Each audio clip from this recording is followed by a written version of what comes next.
Hello and welcome to StackAdapt's latest webinar on the versatility of programmatic. We appreciate you all taking the time to join us today.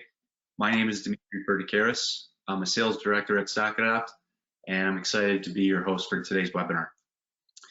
Today, we're going to cover how the agriculture sector is thriving with WS and StackAdapt. The agriculture vertical and our longtime agency partner, WS, are a great case study on how programmatic's versatility can apply to a variety of different niche verticals under the B2B umbrella.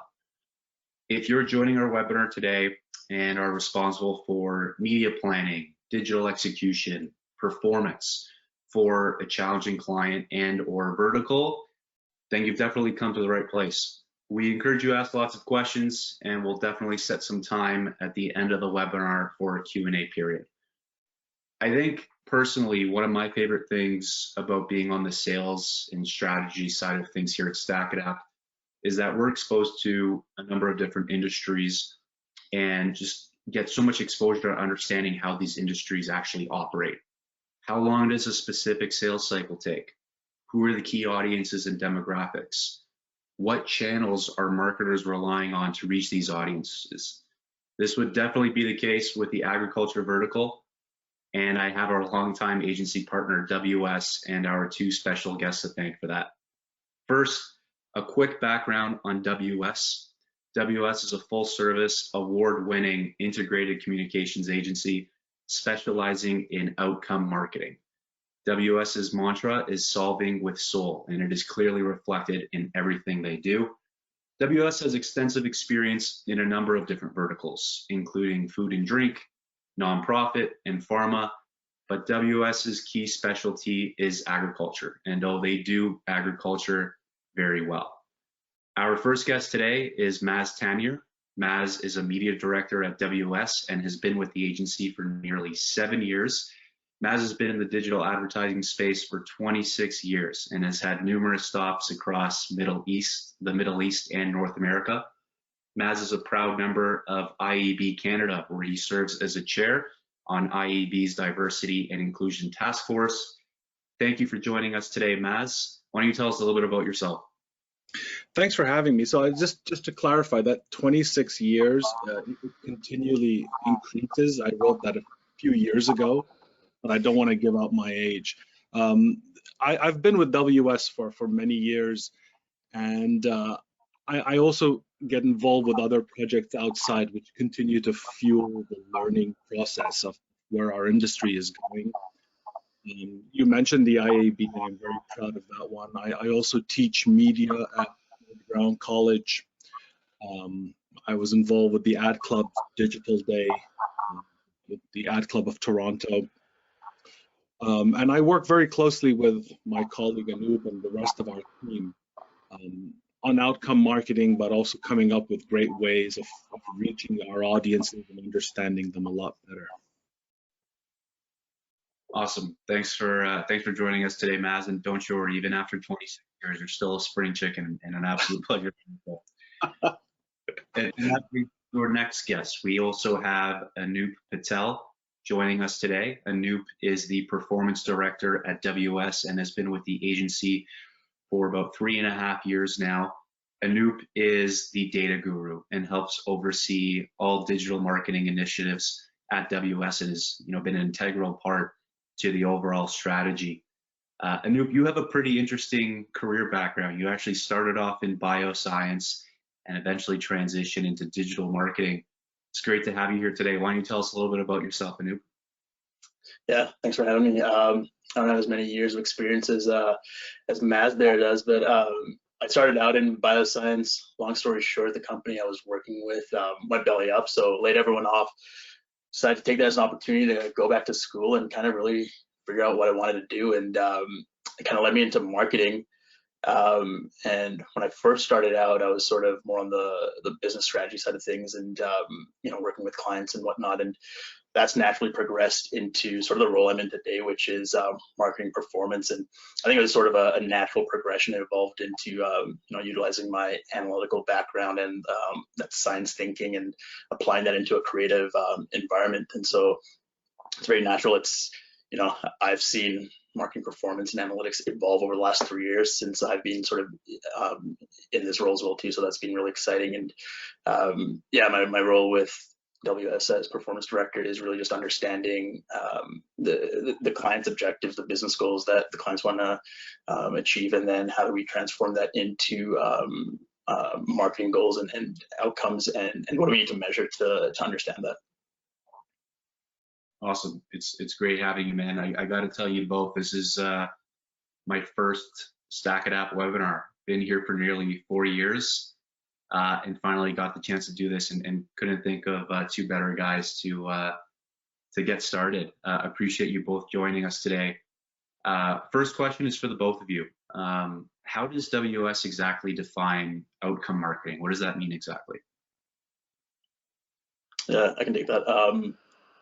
I mean, Maz might have a different approach, but to me, it's really just tying back those business objectives. So what our clients want to achieve, and understanding that from a marketing perspective.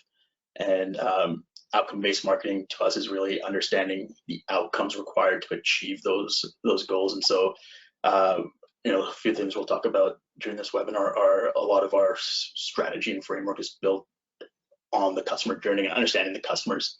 And so we break down our outcomes based on how our audience behaves. And so from a performance perspective, we're really trying to measure these outcomes, trying to understand how these outcomes lead to business goals and objectives, and how we can impact different marketing strategies and optimize them to you know, improve outcomes. It really also starts in having that relationship with the client where we're not just looking at their marketing goals, where we're actually understanding their business goals, and then working collectively with them to truly understand the audience and beginning with that strategy first approach, and the tactics come a lot later. And it was a decision taken by the ownership at the agency to really change the business model in terms of how we do things as an organization. And a lot of our clients, well, all of our clients have really come on board with that thinking process. So there's a bit more skin in the game from our side, and truly understanding business objectives, strategies, marketing objectives, and then working down into the KPIs and what it would take to achieve those objectives. Awesome. I appreciate the clarification. Maz, I really want to turn the clock back by about 3 years when we first met. I still remember this meeting to this day. It was at StackAdapt HQ in Toronto. And you just wanted to understand, you know, while representing WS, of course, how programmatic can apply not only to WS as an agency, but more specifically the agriculture vertical. It can be considered a pretty niche vertical depending on who you talk to. And I still remember that conversation because you were just trying to make sense of everything and how it can apply to WS's clients. So thinking in that context, prior to testing out programmatic in the first place, what kind of channels or initiatives did you rely on when, you know, with the agriculture vertical specifically? So here's the thing, we used to rely on them and we continue to, right? So a good media strategy is something that encompasses all the different options that you have out there. In the old days, we would stick primarily to print publications for agriculture. We would rely quite heavily on the websites that belong to those publishers because we saw a lot of traffic coming in there. We would use some of their data, sort of second-party data, if you will, to reach out to them through their CRM system, as well as all the offline tactics that we would do at the retail level or the education and the PR and so on. And as we started to test and try the programmatic world, and you know, we have great clients who sort of said, yeah, we'll come with you on this journey. We want to see what it's going to look like. We integrated programmatic into the media plans that we have. So, you know, we've got that programmatic side of what we're doing today. We have the second party data and the audience extensions from the publishers that are still in the market, but they are walled gardens, these publishers, primarily in Canada.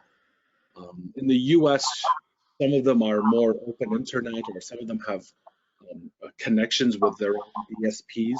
But here in Canada, for example, we were working primarily with ag-based publishers who are walled gardens. So we always have to integrate programmatic to reach a different audience or build lookalikes or try to capture audiences coming through those publishers and then targeting them through programmatic as first-party data.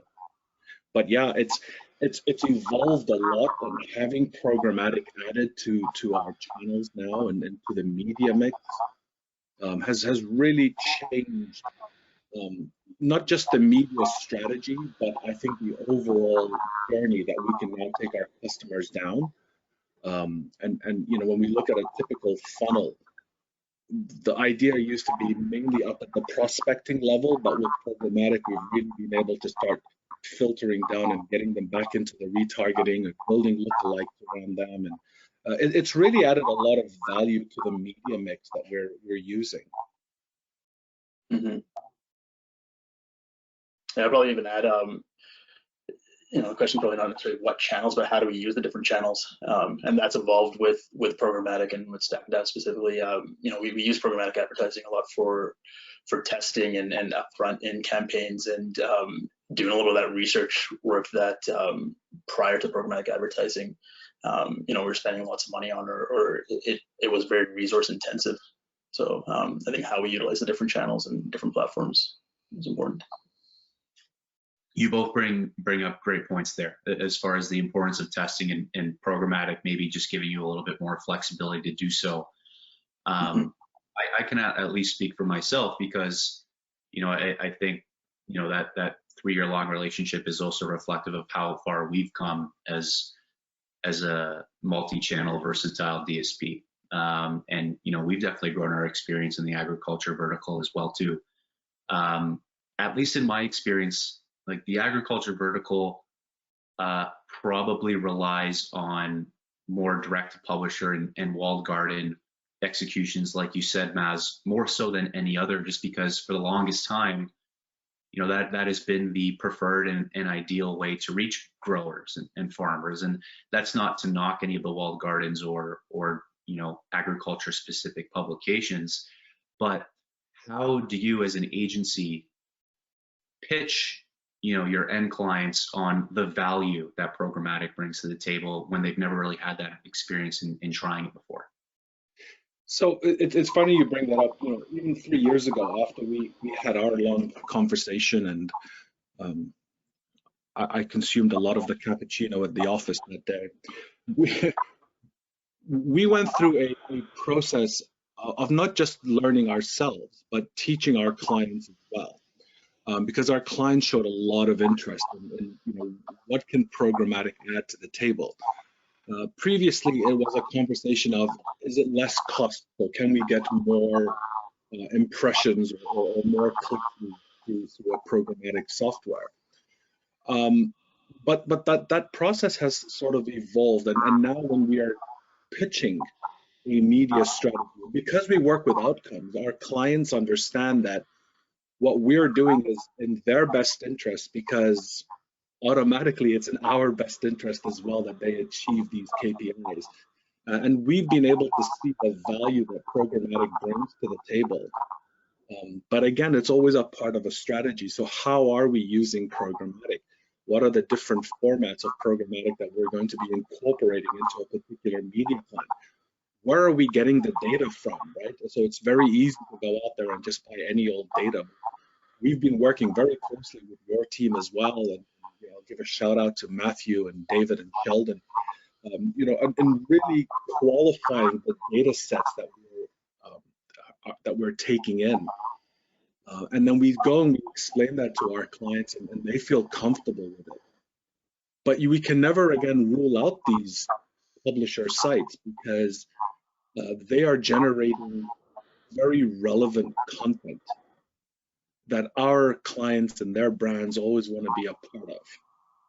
So we have to make sure that, you know, we are a part of that agriculture content and industry, but at the same time, we're able to take these audiences and do more with them through a programmatic platform. You brought up a good point as far as reaching growers, though, Maz, on those specific walled gardens and direct to publisher buys. Targeting growers, not necessarily the easiest audience to reach. How has programmatic helped you reach that audience beyond those traditional walled gardens? So first and foremost, I have to say something. A grower, a farmer, a planter is a human being as well, right? And he or she are still consuming media. They are also making purchases beyond the agriculture industry. They're consuming news that isn't only related to agriculture. So, we are looking at reaching them beyond the agriculture verticals. We know that they're interested in sports. We've learned that, we've seen that, we've interacted with them on sports channels. They are consuming news. They're very interested in their community and their community news or community events. So, again, it comes back down to how do we understand that audience first and foremost, before we can start saying, okay, these are the different verticals or the different media plans that we want to get into. So when we look at that grower or that planter or farmer in that perspective, that they are still consuming other mediums, it starts to change the way that we develop our media strategy. And we say, okay, we will use these channels for this particular habit of the consumer, and then we will use these channels to reach them when they're doing these other day-to-day activities. And Anup and his team can start to see certain trends that we capitalize on. Again, outcome marketing, right? You have to stay agile and be able to shift budgets around and move ideas around as much as possible. Yeah, it really does come back to sort of knowing the audience and how they're making their decisions. 3 years, 5 years ago, 3 years ago, we didn't see growers going online as much as they are now. It's increasing every year, right, to make those agriculture decisions. But as Maz pointed out, they've always been online, right? Like they're going online for other reasons, and so programmatic gives us the opportunity to reach them in other areas that we normally probably wouldn't have thought about, right, from a pure agriculture perspective. So if you understand kind of where they're going, where they're hanging out online, what they're doing, and we can start being strategic about it and really targeting them, and putting the right message at the right time in front of them, and approaching it that way, right? So kind of breaking down that journey and figuring out what they're doing online. So, but Dimitri, I'll ask you this. I mean, just to turn the tables around back at you, what are you seeing from a B2B with some of the more challenging verticals that you guys are working on? Are you seeing that shift in how programmatic is affecting them, or are you finding more and more people really sticking to their own walled gardens or industry-led publishers? It's a great question, Maz. And we, as a DSP, have definitely just seen considerable growth in B2B in general over the last 5 to 6 years. Not even specifically just agriculture, but B2B as a whole. And I think marketers realize now more than ever that there's just so many more opportunities to get as hyper targeted as possible. So, I mean, you guys are very familiar with our partnerships team, our data solutions team. We've really taken a verticalized approach to our capabilities and how we can better service our clients. The level of targeting compared to, I think what was possible 5 to 10 years ago is, just kind of transcended what we've become accustomed to. B2B, for example, not only is it a growing trend for StackAdapt, it's a growing trend across the industry and programmatic as a whole.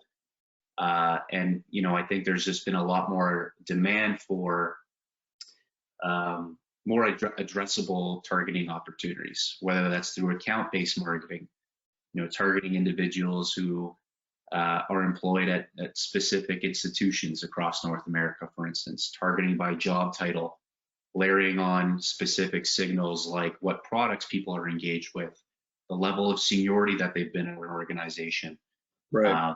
You know, and the employee headcount, like any of like very granular firmographic data or technographic data.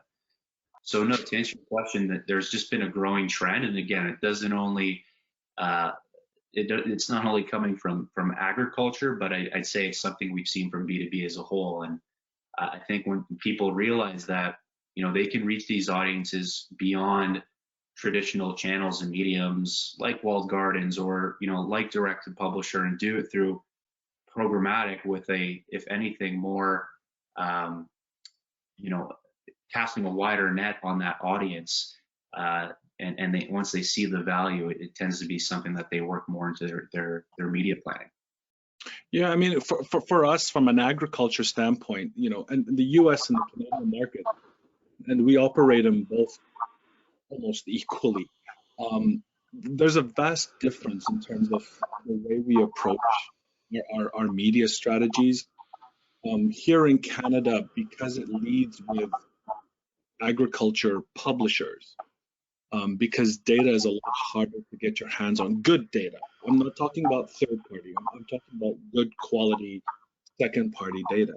When you shift attention to the US, there's a lot more flexibility and the quality of data that you can get your hands on, because associations are publishing it, the USDA publishes it, and so we are able to work with data companies to gather that data that's very crop specific, that's very grower specific, you know, and you can really start to narrow in on certain geos and certain crop zones or soil zones, because you have to take all that into account. You can't just say, I want to hit apple growers, for example, right? The quality of soil versus the product, the types of growers, how many acres are they growing?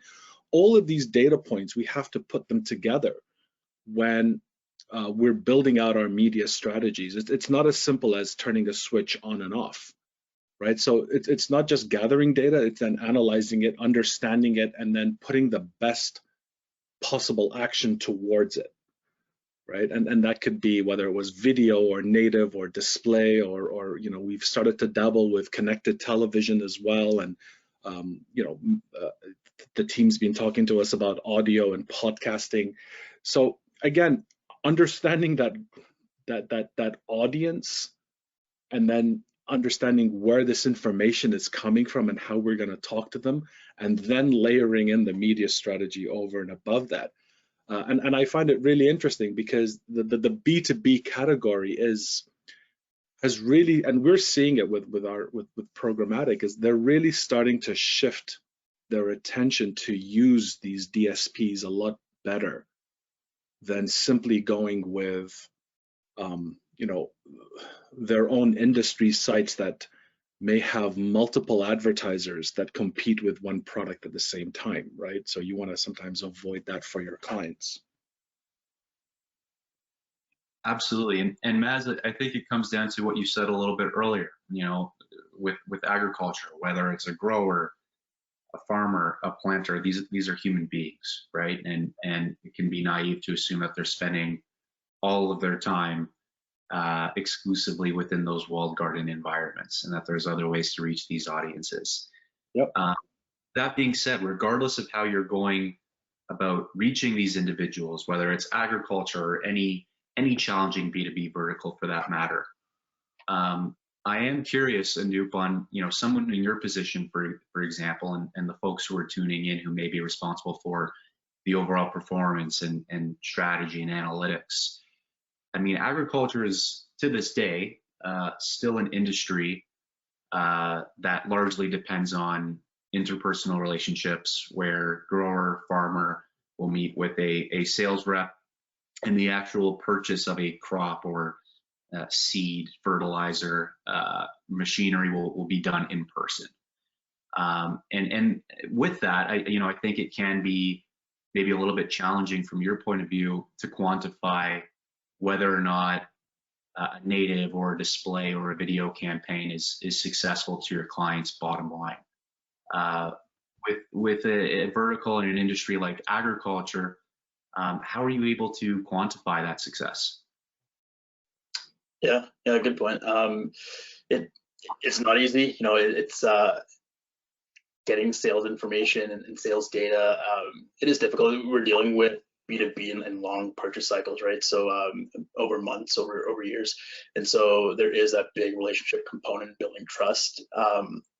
We're not e-commerce, right? So we're not expecting someone to click on an ad and make a purchase within 30 minutes on the site. And so what we do is it comes back to that approach. It comes back to really outcome marketing and understanding the audience and their decision-making journey. And so, you know, we'll strategically create campaigns that are designed around awareness-based outcomes. So, you know, the expectation of that ad click isn't to see a sale, it's to go to a website, right, and learn about the products. And if, you know, if we're getting people to do that, that campaign is successful. We know that's part of the decision-making journey to purchase a product months down the road, right? And so we start understanding the sort of the different, all the different components of that journey. You know, we'll have sort of more top of funnel type, problem solution type ads, not necessarily speaking about brands.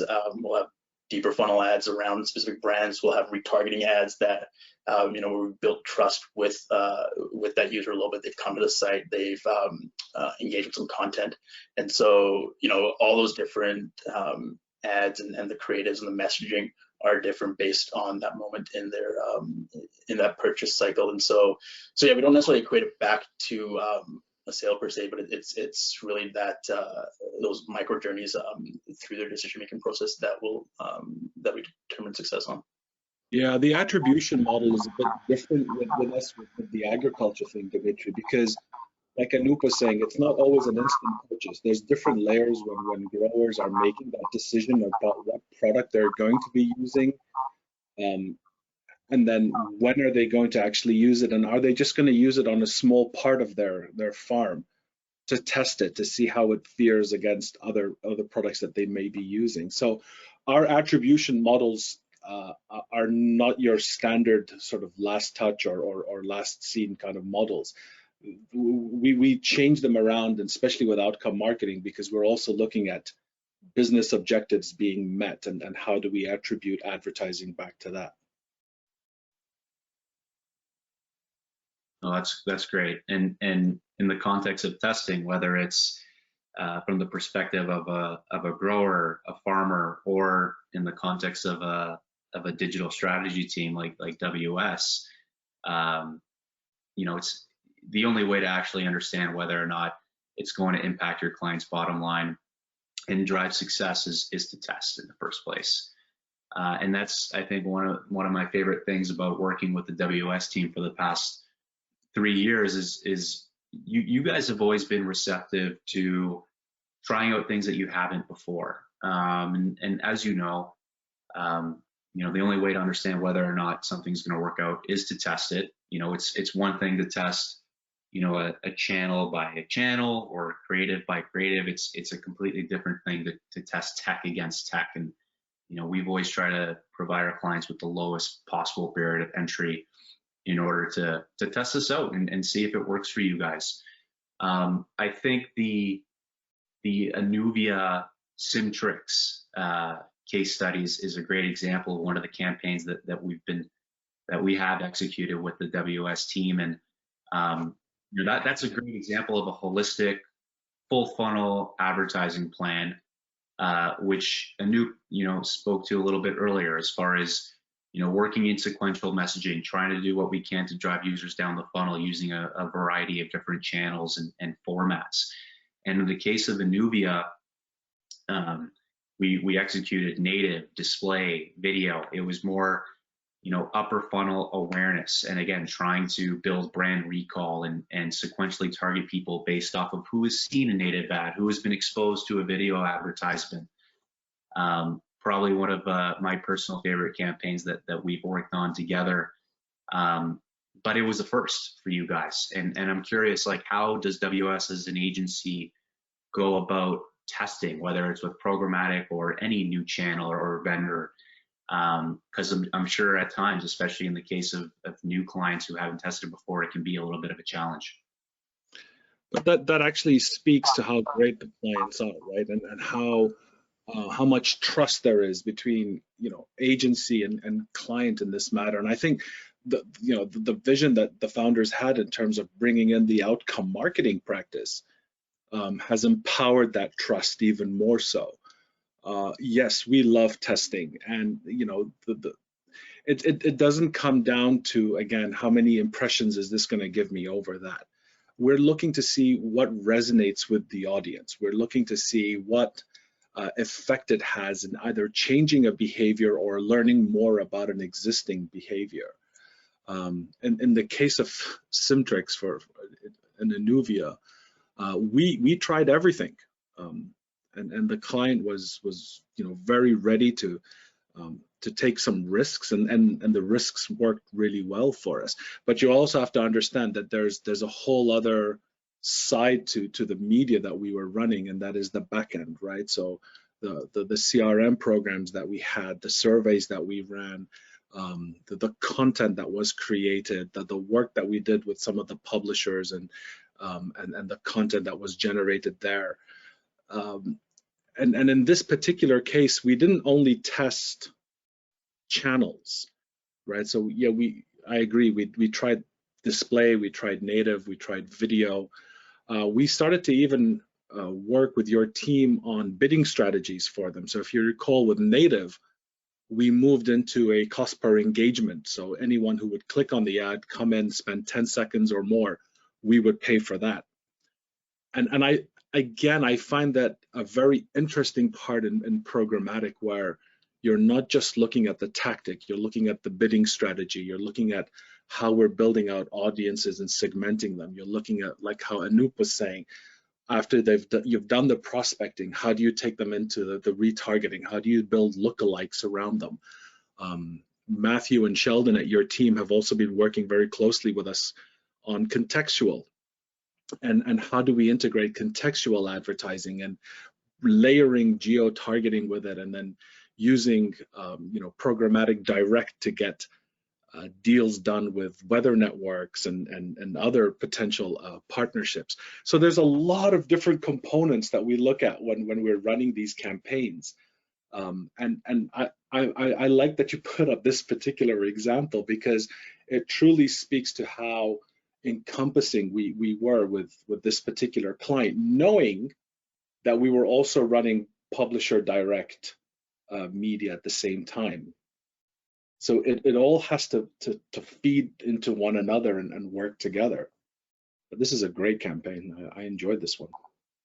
And Maz, as a media director, pretty much responsible for executing all these plans, whether it's with a DSP partner, whether it's with a publisher directly, or any other channel for that matter.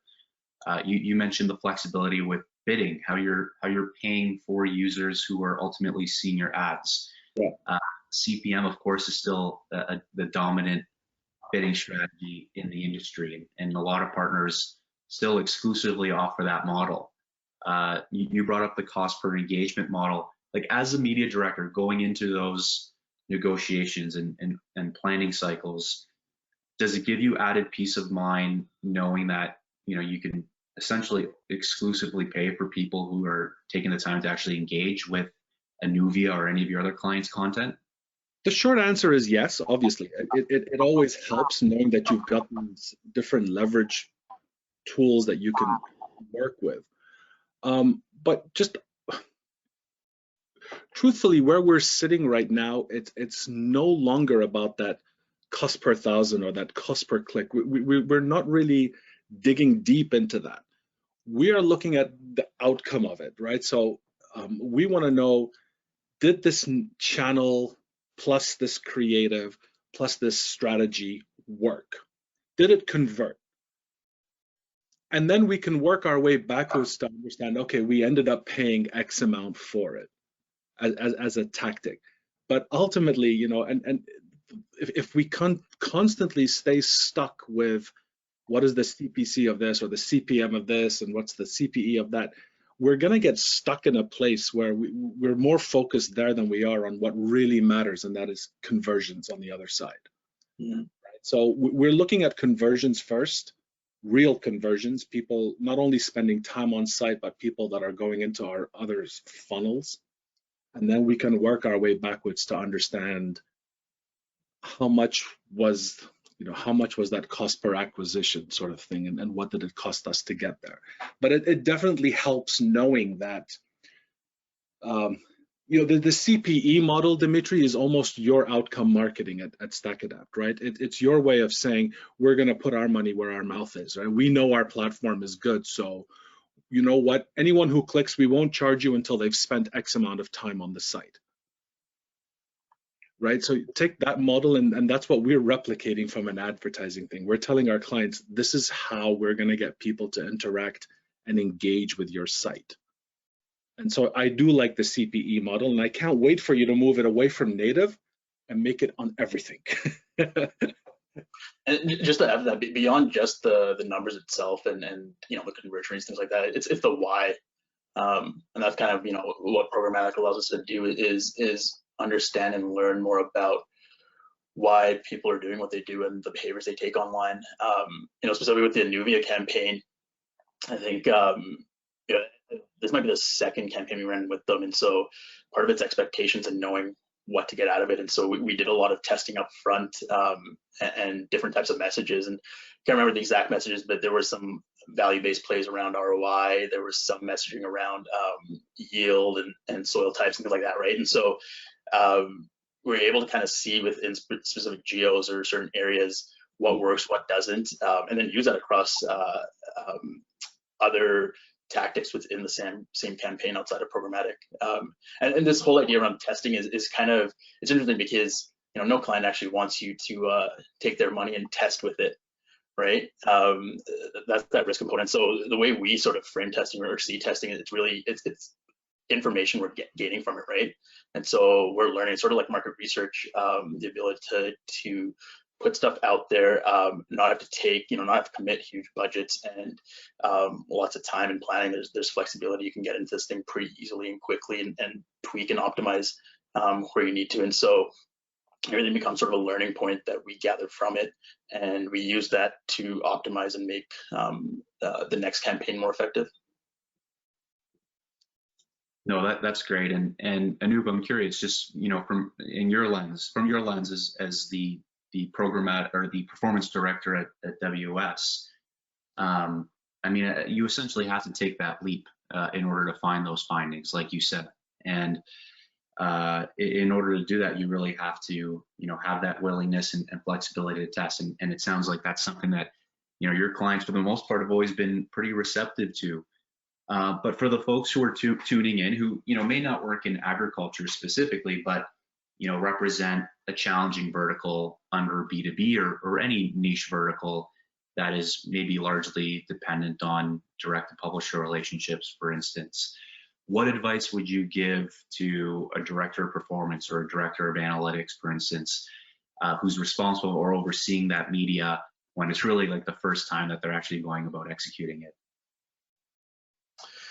Yeah, I think having that flexibility, able to adapt into different, being open-minded with different platforms, experimenting, trying things out is important. It's key. Taking those risks, right? Being able to understand that we're learning from certain aspects of the campaign, and we can set aside some budget to do that, and it'll make other parts of the campaign more effective. So I think taking those risks, having that flexibility, and really having that sound sort of strategy and framework to build off of, and sticking to that, right? So it almost kind of has to start with that. You have to have that plan in place, especially when it comes to the data side of things.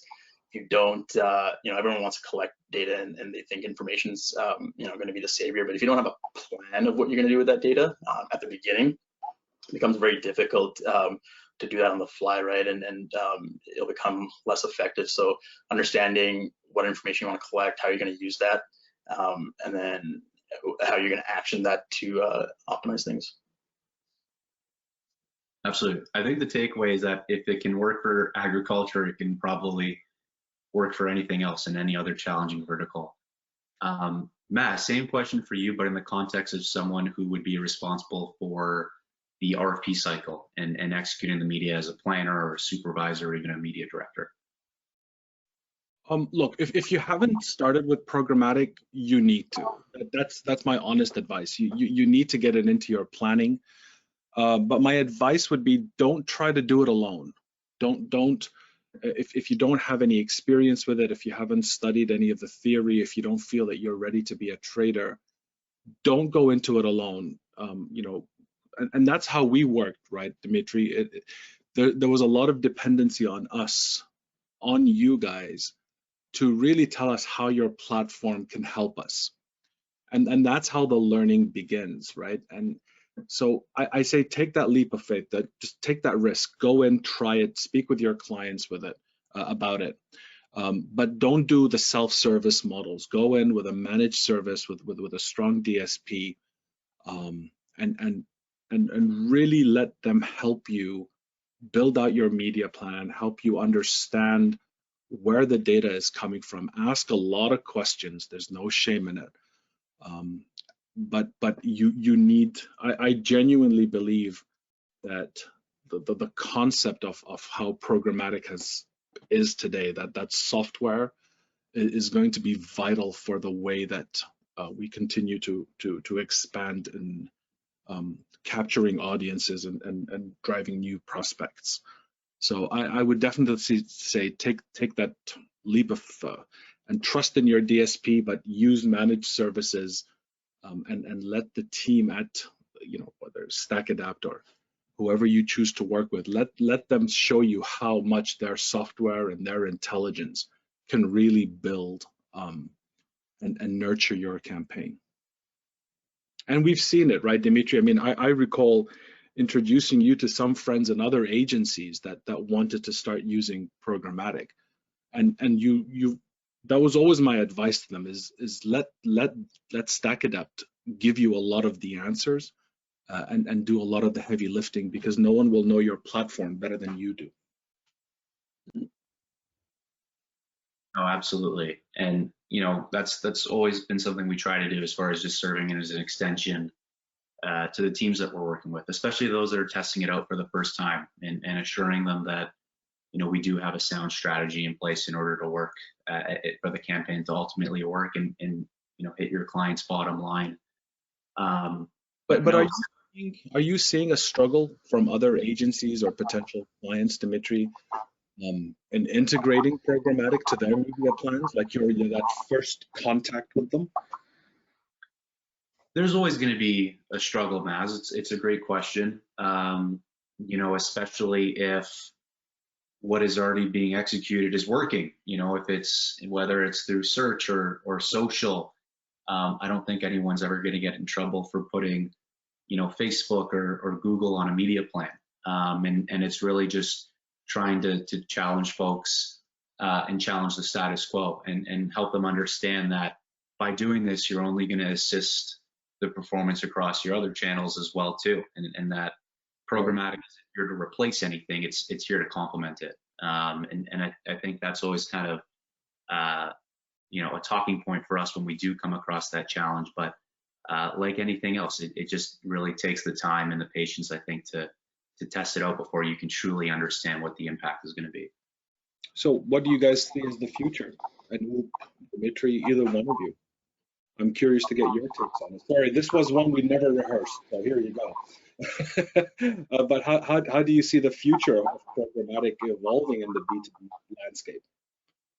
No, it's a great question. Whether it's B2B or any vertical, I do think obviously there are a lot of changes happening in the industry as we speak. There's going to be a drastic shift to more contextual advertising. And I think contextual is probably more important now than it ever has been before. As you guys know, working with Matt and Sheldon, we recently rolled out Page Context AI, which is intended to transcend traditional contextual advertising, where you're only targeting by keywords or targeting by a category of an IAB publication or a category, for example, right? Yeah, we've started using that actually. Exactly. It's just understanding and reaching users as they're engaging with that content in real time, and that has proven to be an effective tactic for just reaching people who are in market, you know, engaging with contextually relevant environment. Beyond contextual, identity-based targeting for sure. We do have a little bit more time on our hands now with Google pushing back the cookie deprecation deadline. Yeah. But there will definitely be even more demand for first-party targeting, more addressable targeting, CRM, ABM targeting strategies. So if anything, I think a lot of our conversations lately have been surrounding like how programmatic can still work for B2B or any vertical when those changes come to fruition. You know, you guys have been kind of early pioneers in testing those things out. Yeah. Anup, what do you think? Yeah, I mean, I don't see this platform going away. I think if anything, it's obviously going to get stronger, and there's going to be different ways of utilizing media and engaging audiences, right? I think the challenge is going to be that that privacy and what information can you use to optimize and build better algorithms and stronger platforms, right? So we're seeing it right now where there are, you know, rules and regulations and privacy things coming into play, and so you know, it'll be tricky of having that right balance of what information can we bring in and utilize to make that platform better, while still working within the realm of, you know, how things are being regulated. And I don't see that going away, right? So there's always going to be, you know, changes to what sort of information marketers are privy to and technology is privy to. And so I think sort of always staying ahead of that, or figuring out ways of utilizing you know, the programmatic model to adapt to changing environments. Yeah, I'm excited to see where else it's going to go. I mean, we've started testing with connected television. We're running programmatic out of home. You know, all these different programmatic direct and contextual and ID based. It's exciting and it's a necessary change. And it's wonderful to be a part of that bridge between ad tech and ag tech, right? For our customers. So it's exciting where we're going. Yeah. See your the part that excites me the most, I think, is that interactivity of ads, right? Figuring out ways of how to actually put messaging in front of our audience for them to engage with it, interact with it, right? It's not just a static image or message anymore. You know, we can get people to do things with them in that moment. And then for me personally, it's understanding that behavior and why do they do that. So yeah, that sort of stuff is going to be really interesting. No, all great points. Gentlemen, we have just under 10 minutes here, and we have a couple of questions here from the crowd, so definitely want to get those out to you before we wrap it up. The first one is for the both of you. What type of pushback have you received from clients who have yet to run programmatic for their clients? Oh, there was a time, mostly here in Canada, where the concept of programmatic was equals fraud, and there was a big learning and teaching that we had to work on with our clients to sort of say there are technologies. The only reason that we optimize on a regular basis, we're seeing any irregular activities. And so that was one of the biggest pushbacks that I faced right at the start. The other one was I didn't see it. We used to get that question a lot. I didn't see my ad when I go to different websites, and sometimes our answer was, good, you're not the demographic that we were going after. You're sitting in it wearing a suit in an office, but you know, the audience we want are growers out in the fields. But that was all part of that sort of beginning process.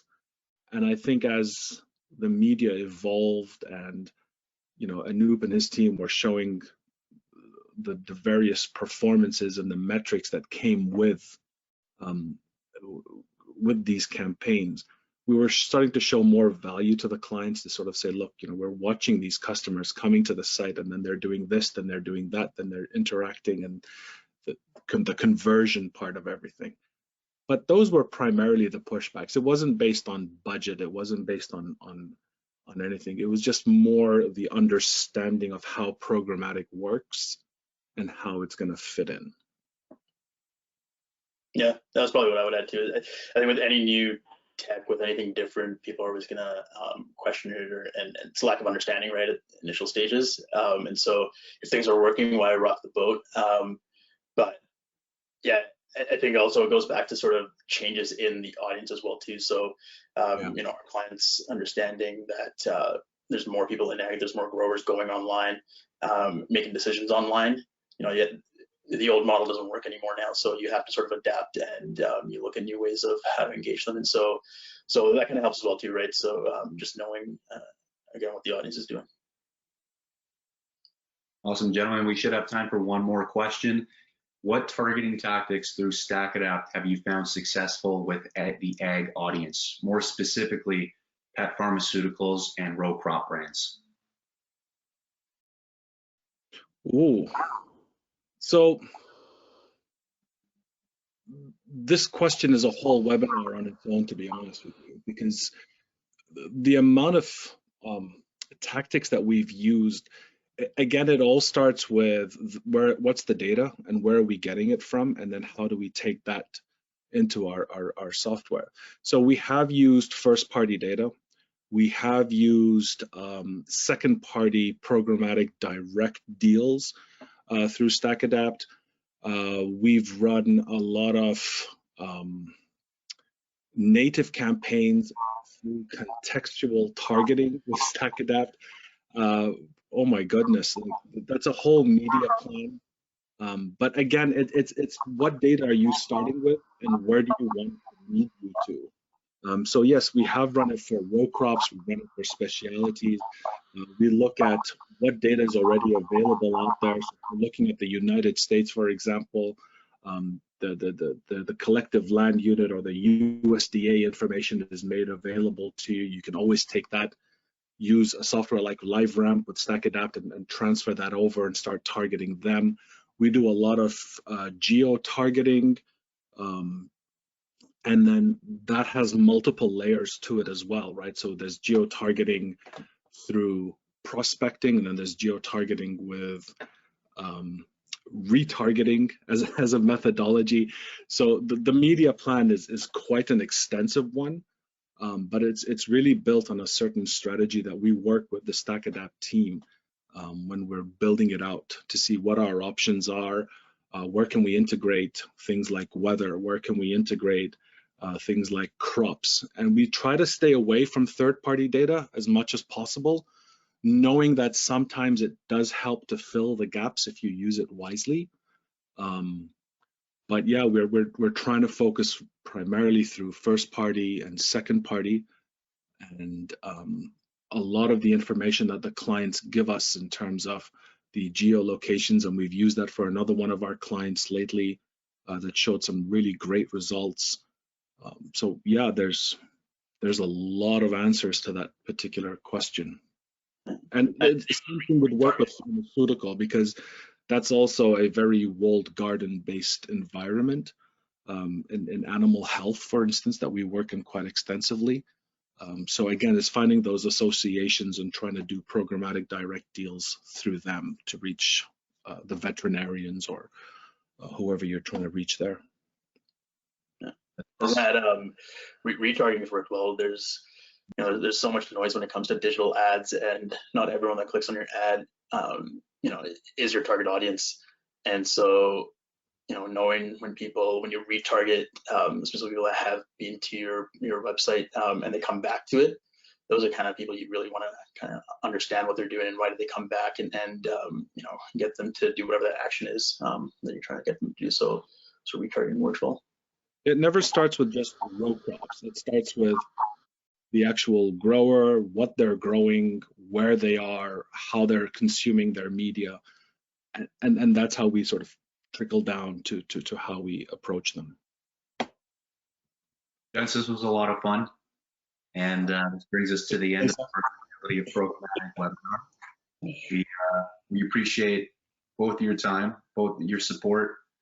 Has just been instrumental in our relationship and partnership, and thank you to the folks at WS for continuing to be a great partner of ours here at StackAdapt. This was a lot of fun. Like I said, can we count on you guys to come back for maybe an episode on the StackAdapt podcast, How Agency Thrive? Always. I look really good on podcasts, by the way. That's built for fun. Thanks for having us, Dimitri. We appreciate it, man. Yeah, this was fun. Thank you. All right, everyone. Thank you so much for taking the time to join us today, and stay tuned for our next webinar. We're excited to catch up with you guys, and appreciate everyone taking the time.